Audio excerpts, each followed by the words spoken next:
Good morning, everybody. Good morning, good morning. Happy Sunday morning. Happy Valentine's Day. For those of you who love the holiday, I know not everybody does. My banker actually said that she doesn't like dead flowers. I never heard that one before. Dead plants. I guess it's true. I guess, if you give somebody a rose, it's cut off of a plant that's living. But I think the plant can actually live when it's cut off from its stem. Can it? I don't know. I don't understand that one. Anyway, I am a little congested still. And the reason for that is because I actually had my vaccine shot, my second dose. And I don't know about those of you who have had an opportunity or the privilege to get vaccinated. But your immune system response to the vaccine says it all. It says, generally how healthy you are and how well you might fight off the vaccine. It doesn't actually, or the actual coronavirus. It doesn't give you the coronavirus, contrary to what most people think, right? So I'm just a little congested. I actually missed last week because I was still in the gutter recovering from this thing, from the vaccine, just to be clear. Just a lot of misinformation out there. What's up, Brian? What are you doing, man? What are you drinking? You got your coffee? Yeah? Anyway, so yeah, I'm just curious if those of you who've had if you've had an opportunity to get the vaccine, how did you do? How did you recover? How long did it take? For me, it took several days. It was like 4 or 5 days. And like I said, I'm still congested. Brian, what are you drinking? So anyway, glad to be up and at it. Glad to be chatting with you guys. By the way, Brian, I just got this master espresso machine, the Breville Barista Express. I'm going to do a ribbon cutting ceremony on this one. This thing is so badass. It's not even funny. I don't know what you have at home, but this is my new toy. I'll post about that. Anyhow, we had somebody say, I refused it for now. I'm from Romania, Eastern Europe. Okay. All right. Hey, look, everybody has their belief. Everybody has their,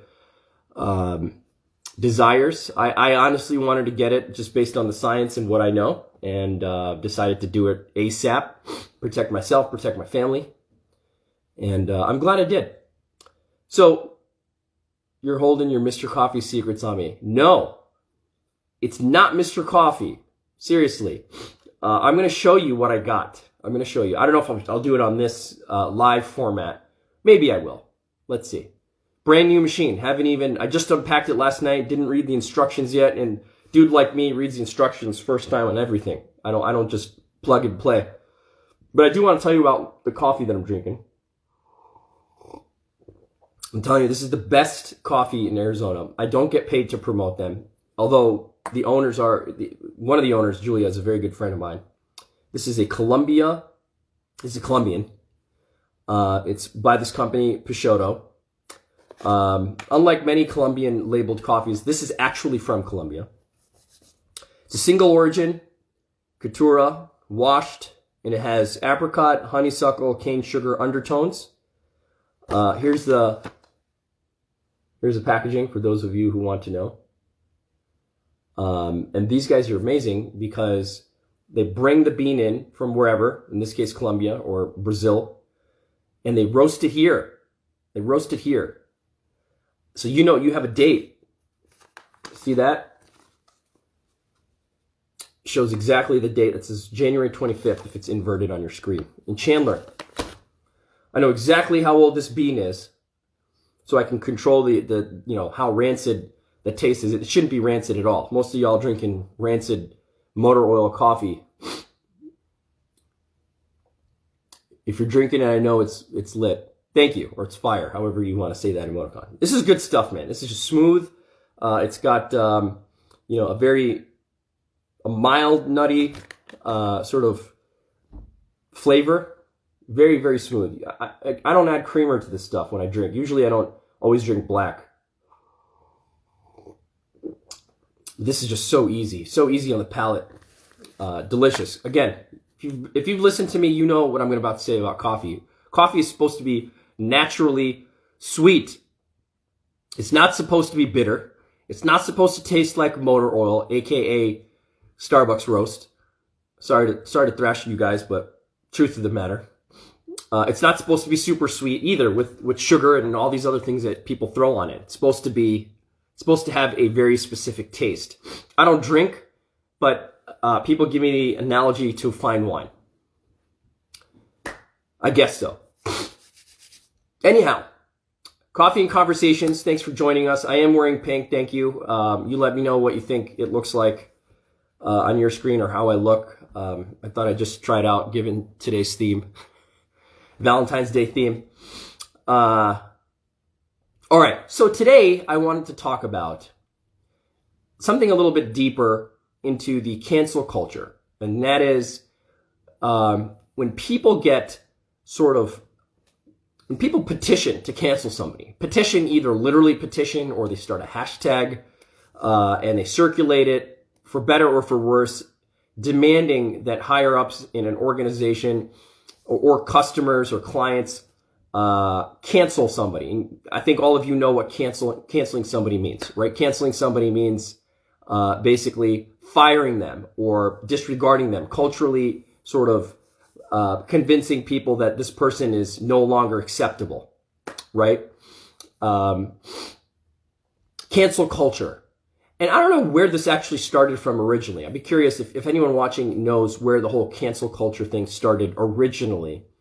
But what we've seen in the last year, especially with people being at home and in quarantine and a lot of political and economical things going on, cancel culture has really taken off.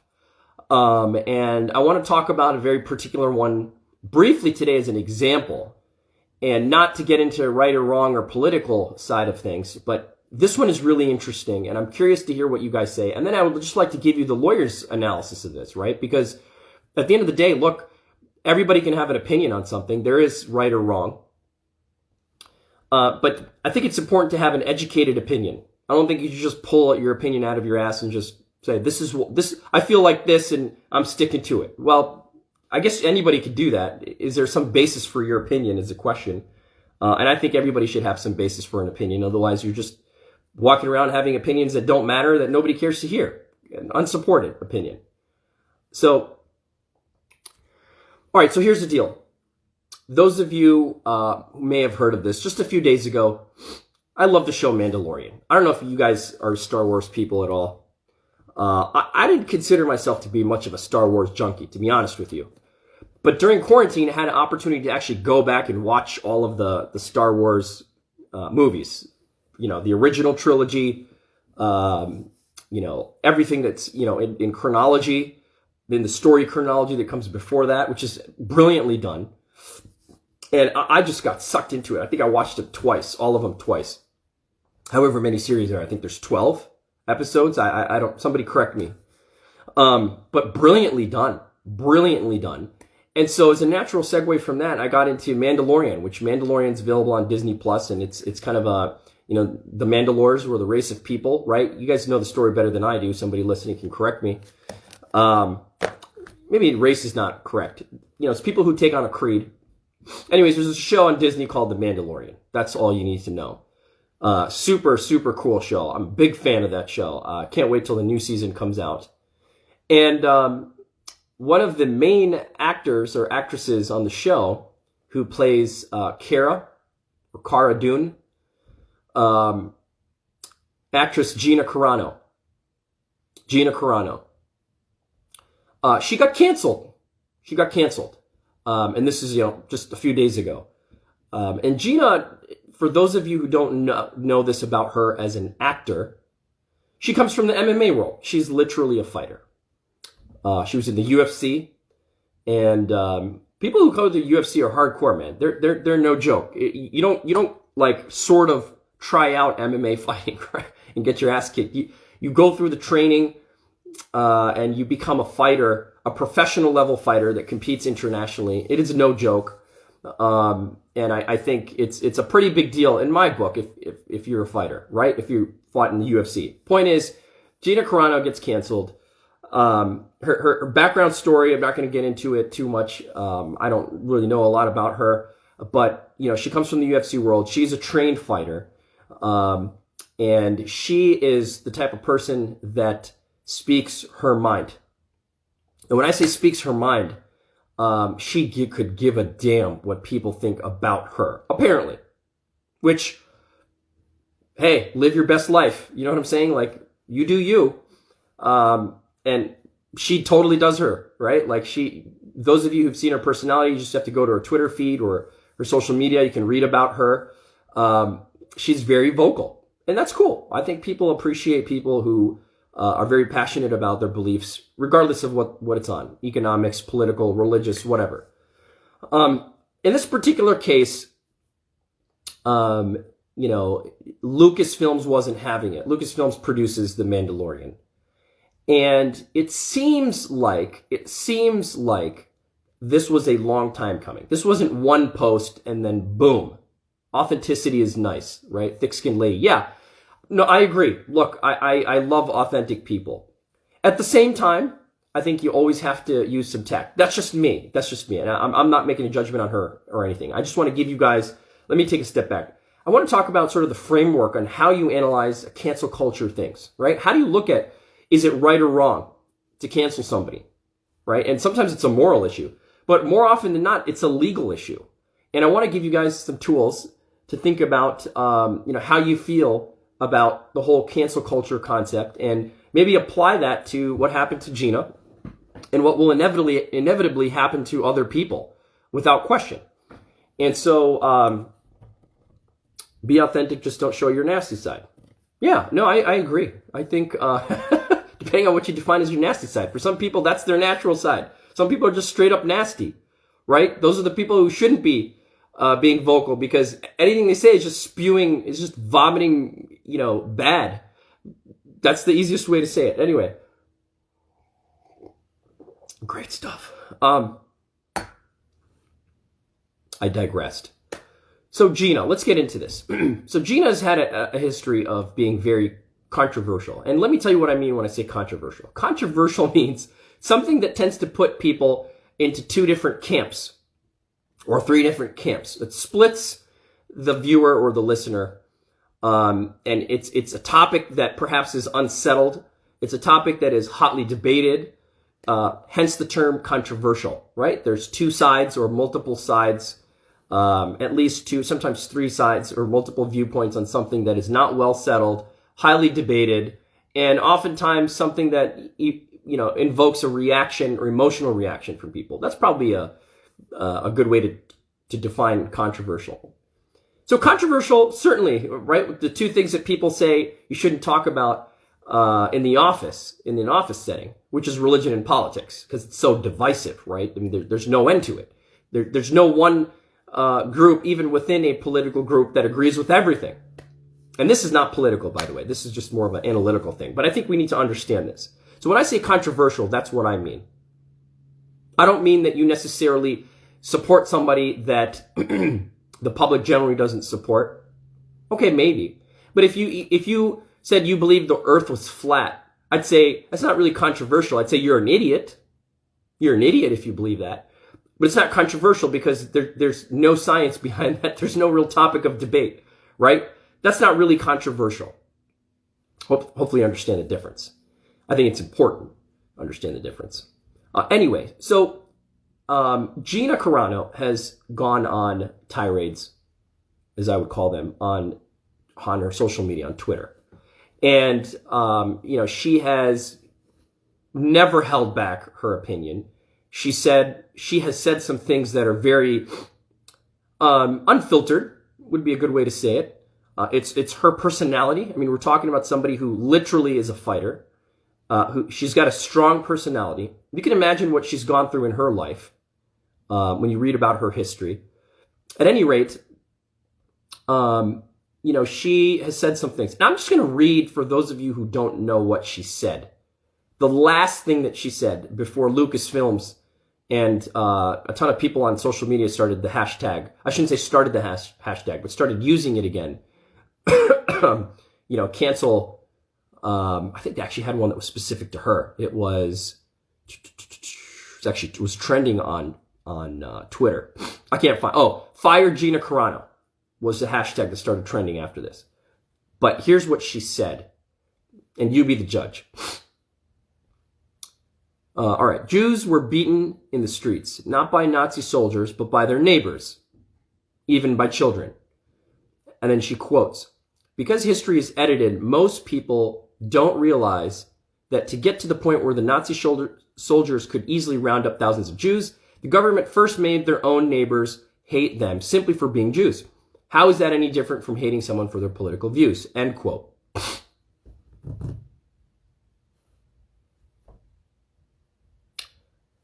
That's what she said. And that apparently was enough for Lucasfilms to say, bye-bye.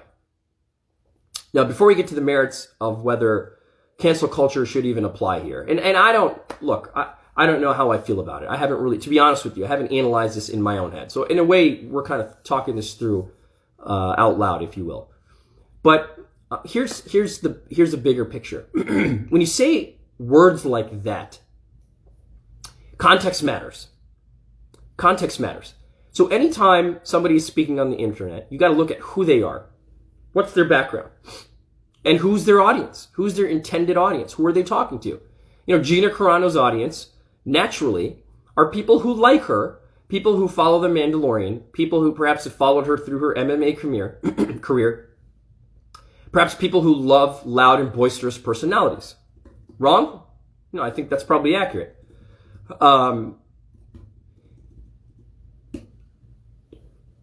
Second thing is, what is she talking about? What is she actually talking about? What she's talking about, as it turns out, is that she is actually talking about the idea that conservatives are basically nailed to the cross, and that she's making an analogy. Let's stop there for a second. So I talked to a friend of mine of Jewish faith, and I said, listen, give me some perspective on this, right? This is by no means a survey, but how do you feel?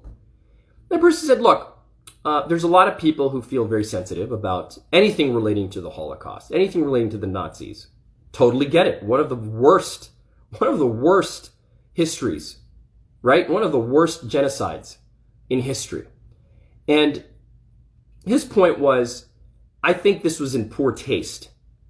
I think it was in poor taste. And I agree with that part. I agree that you gotta, look, say your opinions, voice it. If you feel, wherever you stand politically, you feel you're being torched, say it. Say why. Maybe there's more people that will agree with you. But I agree with this comment. Speaking about the Holocaust in any literary device is always a bad idea. I love that you said literary device. I personally agree with that. I think you have to be cautious of how you're going to not just offend somebody, but this is something that was a grotesque part of history. So if you're talking about it in a way, you're making an analogy to something else that's marginalizing that, I could see how people would be offended. Now, I'm not saying I agree or disagree with the whole cancel her, but I think that's a pretty heavy-handed analogy. Now, to Gina's credit, she is a loudmouth person. I don't mean that even in a derogatory way. She speaks her mind, no filter. She's got a robust personality. She's going to say what she really feels. And I think everybody should be entitled to say what they feel. But let's put some framework on this, okay? There's some other things that she said that people, which essentially created the fire Gina Carano, I don't know if it's fire or cancel before this incident, that sparked people up.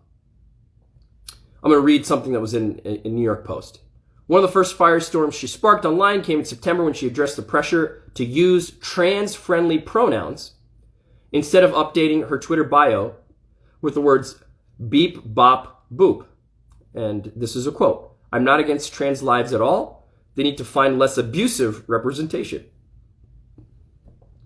She wrote in the since deleted post. So she ultimately did delete that post. So question. Is that offensive to trans people? Is that insensitive? I don't know. At the same time, look, I get the argument that people should not have to walk on eggshells. I get that. I think the framework here is it in good judgment? Now, that's a different question. That's a different question.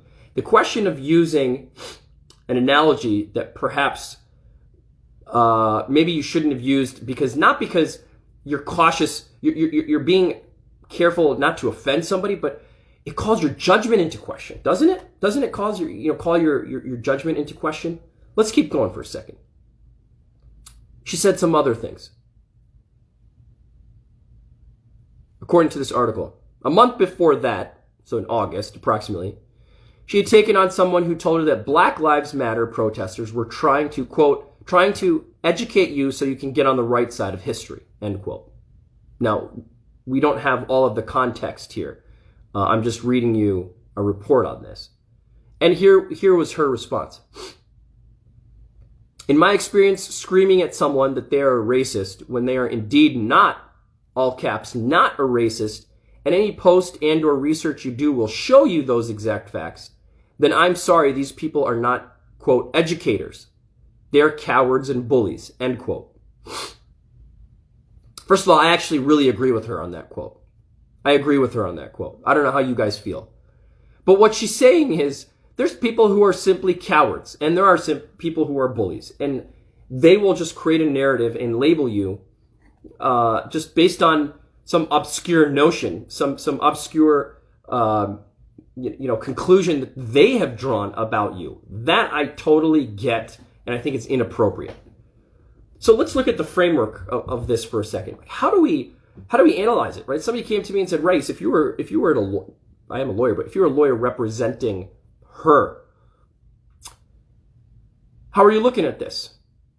So put aside how her statements make you feel for a second, or anybody's statements. Put them aside.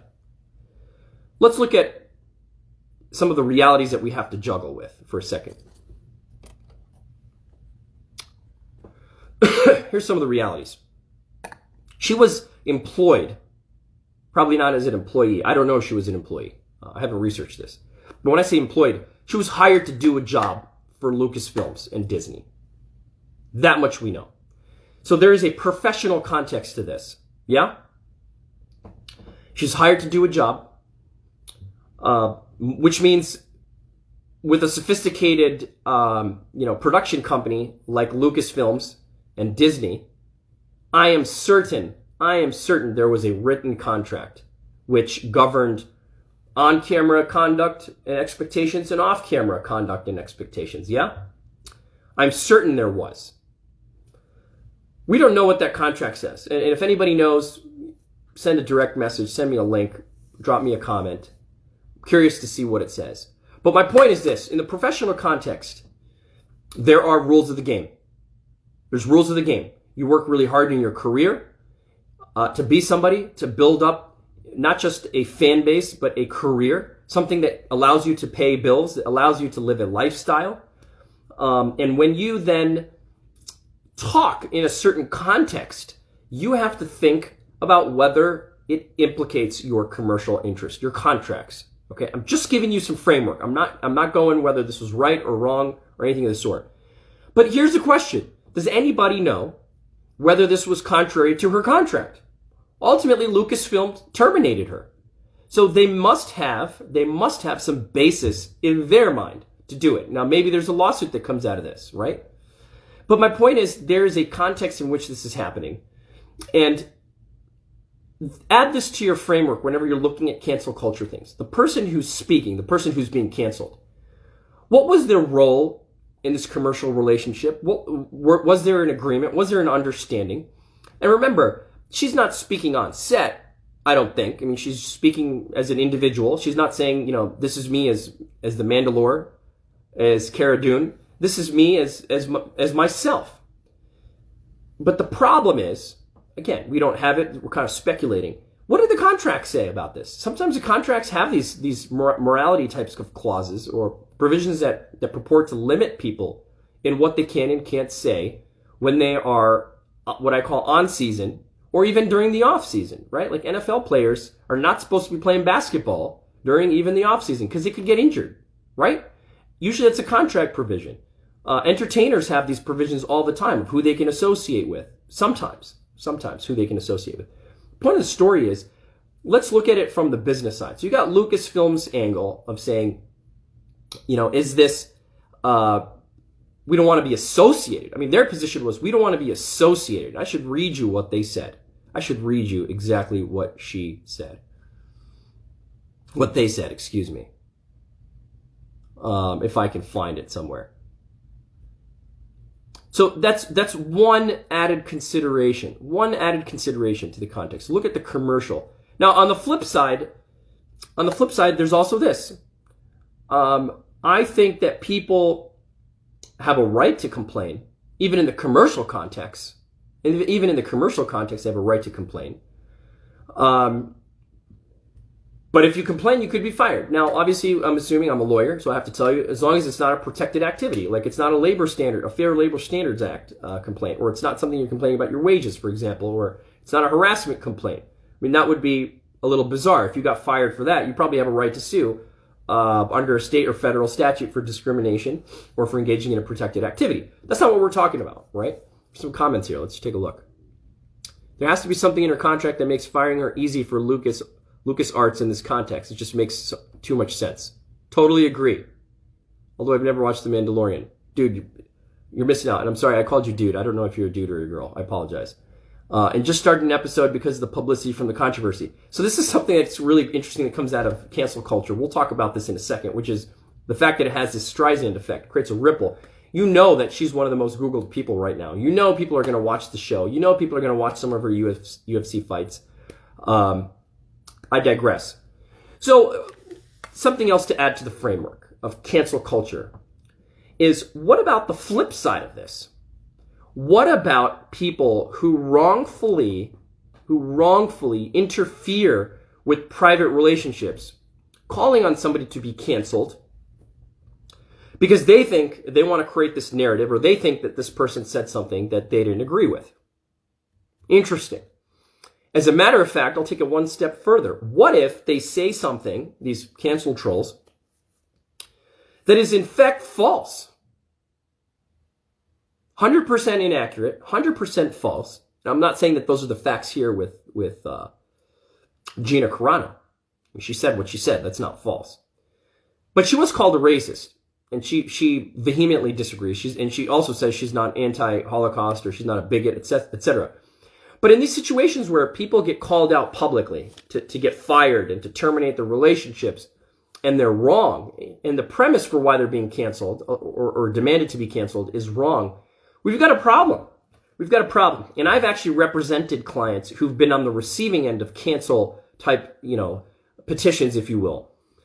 And those people oftentimes have various claims. So you have to be careful. When I say various claims, what do I mean? Let's break it down. Defamation, of course. If you're going to go public and accuse somebody of misconduct, and usually it's a professional misconduct, some sort of, malpractice, some sort of professional negligence, or of being a racist, or being, sexist, or let's take it even a step further. Me Too, false Me Too allegations. False Me Too allegations. Somebody says, yeah, I was raped by this person. I was assaulted by this person. This person's a predator, etc. And I've seen this. I've represented people who's been on the receiving end of this. That is scary. That is scary, because then you have the angry mob with their, lit torches coming at you to burn your house down. And you did nothing wrong. Maybe you said something that upset somebody, and now you've got the trolls who are putting a new spin on it, and they're coming after you. Is that right? Is that fair? Think about that. My problem with drinking coffee is I don't like to use thermoses unless I'm on the go. And then when I use mugs like this, it just gets cold really fast. I like to be able to hold a hot mug. Something about that just makes the drinking experience so much better. Anyhow, do you get my point about the false narrative that's created by some of these trolls or interest groups or whomever, competitors who want to cancel somebody, who who falsify a narrative? That's what I'm talking about. The essence of what I'm talking about in this framework is creating a false narrative in order to get somebody canceled. Totally wrong. I totally disagree with it. and it lends itself to litigation. You would have a cause of action for defamation, right? That's one of the causes of action. There's potentially more causes of action. If the crowd thinks it's true, it's true. If they think it's false, it's false. Exactly. It's the narrative. And you got a mug warmer pad for the desk. Interesting. I didn't know those existed. I ended up just re-microwaving my coffee, right? But here's the problem. You could also get sued, in addition to getting sued for defamation, you could get sued for intentional interference with business expectations, where you jammed your nose into business you shouldn't have, and it caused real harm to the recipient, right? So I've got a few cases on my desk right now where somebody was, what is this? They changed my mom's life at Christmas. The mug warmer. Yeah, it'd be interesting to see what that is. You know, when you said they changed mom's life, it hit me a different way. You change someone's life when you do these kinds of cancel things, and you're wrong, right? So there's people who deserve. What I'm trying to do is create a framework so you can analyze these cancel notions, right? So one of the things, just to zoom out real quick, one of the things that we talked about is what are the other interests at stake? So you have, in the case of Gina, just using her as an analogy here, you have Gina who's employed by Lucasfilms or doing work for Lucasfilms and or Disney under contract, most likely under a contract. And likely the contract has an escape provision. They can terminate for any reason or maybe something even more specific. Point of the story is you have commercial interests. You have to consider those commercial interests. You have to consider the reaction you're going to get from those commercial interests, the impact on your employer, for example. Second thing you're considering is, are the trolls who are going after people wrongfully creating a false narrative or a defamatory narrative and urging people to cancel somebody based on some sort of defamatory, on some defamatory basis, on a false premise, right? We have to take that into consideration. The other thing we have to consider is whether you're urging somebody to cancel, to stop doing business with somebody wrongfully. And the interference and intentional interference has to be wrongful. The premise has to be wrongful. And I've had these cases, again, where somebody is, hey, my business is suffering because so-and-so created a narrative that I'm a racist. I'm not racist. I might be edgy. And I said something, right? In this case, this client said something. I've had this a few times. And when they say something, somebody creates a spin on it. There's a false narrative. And now they're reaching out to my buyers or my customers using my name and saying, now I'm, this guy's a racist. This guy's needs to be canceled. Stop buying from them. They're gross. And then people just look at that narrative. People just look at what the trolls are saying about this person. They don't consider the facts. So that's why I'm trying to give you a framework for considering whether somebody should be canceled or not. But yes, this does result in litigation. To answer that question, this can result in litigation. Plain and simple. There's an ugly underbelly to this, right? Like, again, we get this herd mentality. We're social media fanatics. Everybody just reads what they read on social media, and they think some people don't do their research. They just think it's true. And people love to put spin on things. And the conclusion is somebody gets canceled or fired. Now I want to do another comparison. Compare that to, I don't know if you guys remember this, but there were a few tech CEOs back when the quarantine first happened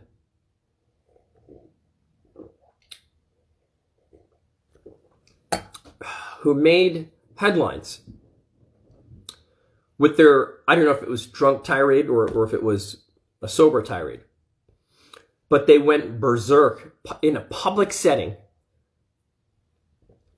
yelling racist tirades. You guys remember this? Happened here in the United States, when I say here. And it exposed these guys. It exposed who they really are. Now, ask the same questions we've been asking in today's discussion. Is that fair? Is that something that should be allowed? I would argue yes, because you made it absolutely clear. You made it absolutely clear. If you confront somebody in public on video and you start yelling, racist remarks to that person, I'm sorry, but you don't have a right to be racist and not get canceled. So you accepted the risk of your conduct if you do that. And that's what happened. These guys got canceled. They lost investors. They lost business. So it's a similar thing, right? It's a different angle to this, right? With hey, Colin, if you're watching, I'm curious to hear what you think of this Gina Carano getting canceled stuff. But hey, so here's the framework. In some instances, it's justified. It's justified. It's justified when the facts are in front of you. There's no debating the facts. There's no false narrative. And somebody does something outrageous. Now, again, who's the arbiter of what's outrageous? We're talking about Gina Carano from the Mandalorian show and how she got fired from Lucasfilms and Disney Plus over her comments on Twitter. And she's very controversial. She said some controversial things in the past. And so she's not going to be in the Mandalorian anymore, right? That's who we're talking about. And if you don't know what it is, just do a quick search on Gina Carano and see what she said. And I'm curious to hear what you think. She was a UFC fighter. She was an MMA fighter, by the way. I thought maybe you might know who she was. So anyway, here's the point. Your point is, there's a comment. Let's see. You have a right to freely express your racism, and everyone else has the freedom to treat you accordingly. Well said. Well said. Here's the deal. When you put yourself out in the public's eye, when you get into personal beliefs, for better or for worse, you're giving an opportunity for your opposition, your competitor, or for internet trolls to develop a narrative. And sometimes that's okay. Like the example I was giving you now were these tech CEOs who came out and were yelling at these, Asian customers and to go back to their country. And, this was, I think, March or, April of last year. And like that, how do you argue that that's okay? How do you argue that getting canceled as a result of that is something that shouldn't have happened? And my argument is, I think you got what you were asking for. With these kind of, shifting back to more what I would call subjective viewpoints, subjective sort of, this made me feel not so warm and fuzzy, and therefore I don't like you. Those kind of knee-jerk reactions, we just have to question them. Again, I'm not necessarily taking a position on whether it was right or wrong to cancel her from the show. I liked the show. I actually liked her character in the show. I don't know how I feel about her still personally. I don't know her well enough, and I haven't looked at her prior tweets. I don't know her. I'm not going to pass judgment yet. But you have to just think about, depending on who you are, you have to think about what you say, the context in which it's said, and whether you care or not. And maybe she didn't care. Look, one of the things that came out of this is she's like, hey, I'm going to go join this other, immediately she got an offer and she's actually joining and producing, a show. I'm trying to see if there's a name of what it's called, but she got another gig right away, right after this. No surprise. So it doesn't sound like she really cares too much about her good gig on Mandalorian. Colin, I know who she is. I'll have to take a look at what happened. I'm not a big Star Wars fan. Yeah, look, you don't have to be a big Star Wars fan. She actually said it on Twitter, and it was all over it was all over social media. But at any rate, I just think, with cancel culture, there are a lot of trolls. There are a lot of people who are opportunistic, who are just waiting for a chance for somebody to slip up, particularly in today's environment. There are people who are hypersensitive about all kinds of things. And again, I'm not passing judgment one way or another about what Gina said or in this particular story. But I'm just saying, in the cancel culture economy, if you will, I think that it's way too easy for somebody to band together, create a Reddit forum, start a hashtag, get something trending, and create a false narrative. And that's what's concerning to me. I'm more concerned about the false narrative and, hanging somebody publicly based on something that you didn't really even look into, or you just label them. And this is happening. It's happening quite a bit. I've had many calls this past year, for whatever reason, after quarantine, after, people started working from home in troves, where I think it was political climate as well, where people were associated with something, and there was a spin put on something that was completely false, and as a result, it impacted the client economically and reputationally, and it was wrong. It was false. When I say it was wrong, I mean it was legally incorrect. It was defamatory, or it was an intentional interference. So again, as a lawyer, I look at it from that lens. Subjective. Hey, was this sound judgment or not? That's something that's in the eye of the beholder, right? Clearly, Lucasfilms, and something else. Look, you got to consider the investors. You got to consider, the employers. You got to consider the political, donor base. There's a lot. When you get into that realm of speech, there's a lot of movement there. And again, maybe you don't care. Maybe you feel like you should be able to say whatever you want to whomever you want, whenever you want. And my response to that is simply just be prepared. Just be prepared, right? Somebody had asked, I should answer it. Somebody asked, well, what about freedom of speech? Does it mean anything? And I would answer with this, again, not taking a position on this particular issue. I would simply say this. Freedom of speech is a right you have, not against private actors. Like if you're an employee in a company and you start saying things to people or posting on a employee board, or even during work hours, arguably, using employer time when you're supposed to be doing work and you're out blasting people on the internet. You do not have a First Amendment right in the private context. Your First Amendment right is against government actors. Like if a judge were to try to suppress what you're saying, that's when the First Amendment analysis is triggered. So when people say, well, don't I have First Amendment rights? And what about my First Amendment rights? My response is, you don't know what you are talking about.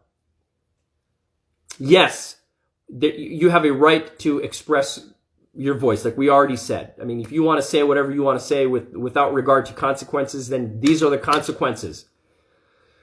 For better or for worse, right or wrong. And in the commercial context, which is mostly where I see these issues, if there's a dispute provision in your contract, I don't know if Gina Carano cares about this stuff and she wants to, litigate this issue. Seems like she doesn't.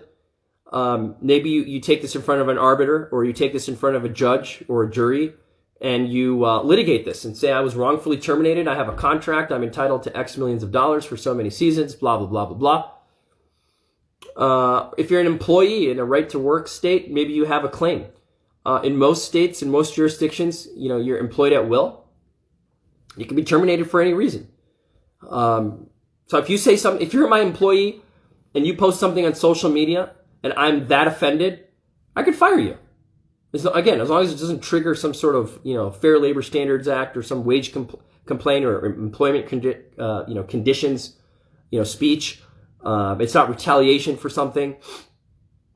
I have a right to do that. Employers have a right to do that.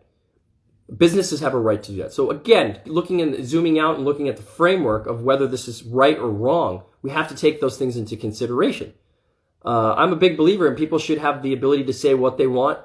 I just also believe that you have to be ready for the implications. Anybody have any questions on any of this stuff? I think this stuff's fascinating. I'm not a huge fan of cancel culture.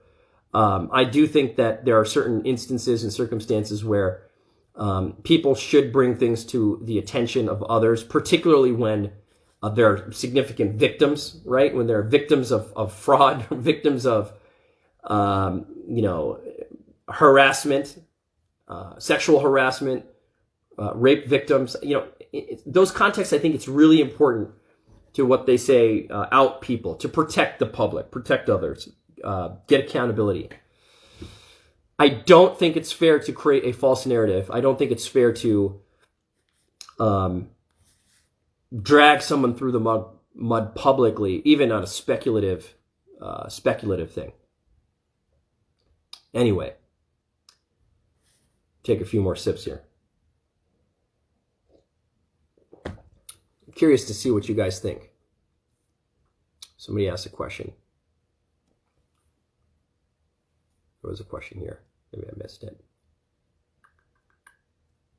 Anyway, yeah, I don't know that I have too much more to say about it. I think there's so many sides to the cancel culture. It's not always what's right and what's wrong.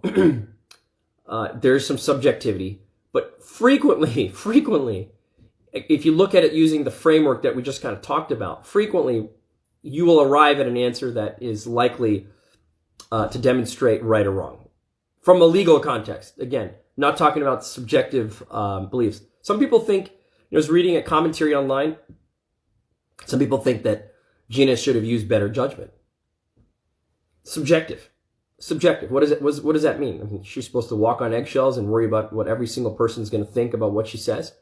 Or do they mean, no, when you're employed in a very public position meaning people know who you are, and you have a contract to perform, and you should have been thinking about what Lucasfilms thinks of you, that you shouldn't have said these things. It was in bad taste. Good argument.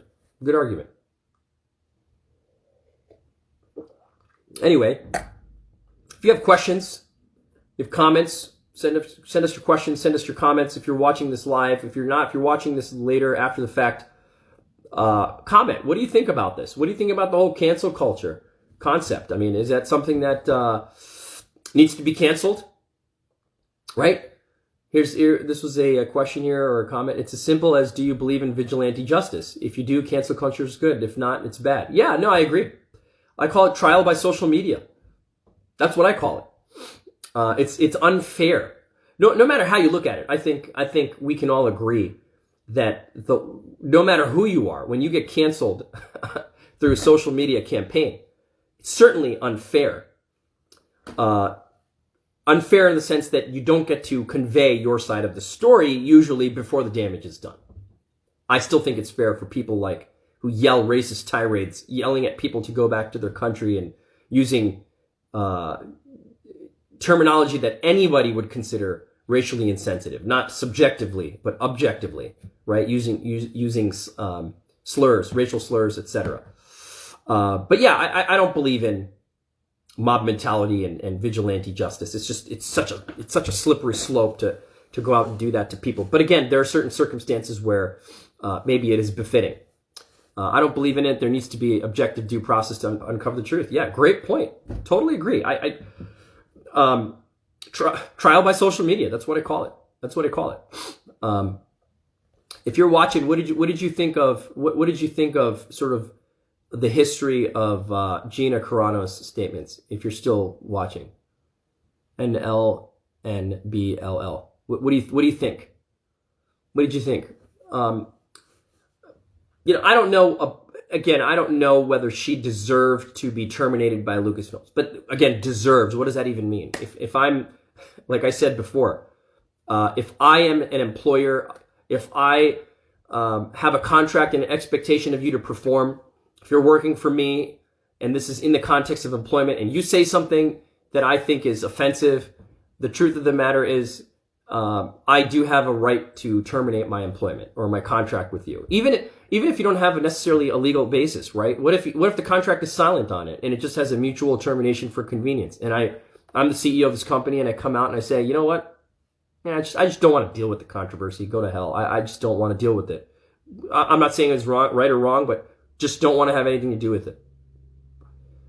Are you technically in the right? Legally? Yeah. And legally, you can terminate that person. So anyhow, good questions. Thank you for your participation. Curious, again, if you're watching this after the fact, what do you think about this situation? This particular one with Mandalorian actress Gina Carano, or other examples. We could talk about those. What do you think? Good question. Hopefully you got a framework out of this. Hopefully this has kind of shed some light on how you should view cancel culture types of vigilante. I think vigilante justice is a good way to say it. I call it trial by social media. I just think it's too dangerous. I think there's too many incorrect statements, incorrect moves that can be made. People go out of control. I've had people get death threats, right? I've had people get death threats as a result of something they said on Twitter that was maybe in bad taste. Maybe in bad taste. Or maybe they even said it in a private, somewhat private setting that was recorded. That's now we're getting into these nuances that are important, right? What happens when people engage in so-called locker room talk and that stuff gets out in the air? And people say, well, I don't like you because of what you said to this person in a private setting. That's a great point. I mean, I don't know. I guess it's fact specific. But I just think that you have to look at these things deeper. It's not what it always appears to be. And certainly not every person who gets canceled is deserving of being canceled. And I don't believe in vigilante justice. And I think part of me, as I think this over, I think this was a little exaggerated. I don't know. I'm not here to draw a conclusion on Gina's situation. But I think that we have to just be careful, and we have to again understand legal confines, because everything has a legal light to it. If you defame somebody, you could be hit with a defamation lawsuit. There's also cause of action called false light for false implications. Even if something's true, you have a false association of somebody with something, you could be hit with a lawsuit for that if it's extreme and outrageous. There's intentional interference with business expectations, for interfering with somebody's business that you, as a cancel troll, interfered with. So a lot of things to think about. Hopefully you guys enjoyed today's discussion. Let me know what topics you want to hear in the future. Here's some closing comments. She's controversial to serve a mass market, but I think there's always like-minded people that will appreciate her work. I learned a lot. Always interesting and valuable hearing a lawyer speak on these topics. Thank you for joining. And hope you guys have a great long weekend. I think Mondays, a lot of people aren't working. I'm always working. But if you have comments, questions, you're watching this in a live or non-live setting, let us know. Send me a DM. Tell us what you think. Otherwise, we'll talk to you again next Sunday. Take care. Great seeing you guys.